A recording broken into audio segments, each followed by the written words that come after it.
यो hydro power हाउसमा आइपुग्यौँ। 10:30 बजे पासाबाट झर्दै गर्दा अहिले म हाइड्रो पावरनिर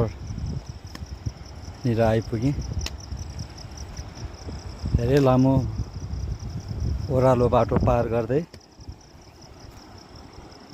लगभग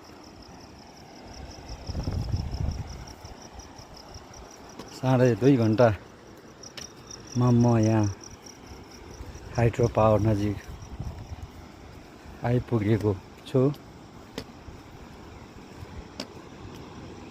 मध्याहको घाम चर्को लागिरहेको छ। 4 डिग्री सेल्सियस तापक्रमबाट बिस्तारै झर्दै गर्दा अहिले तापक्रम बढ्दो क्रममा छ। धेरै जङ्गलहरू पार गरेर आइयो।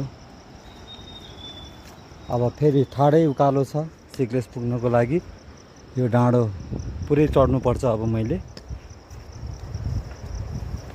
कोरीबाट ओह्रालो झर्दै झर्दै मादी खोलाको झोलुङ्गे पुलनिर आइपुग्न लागि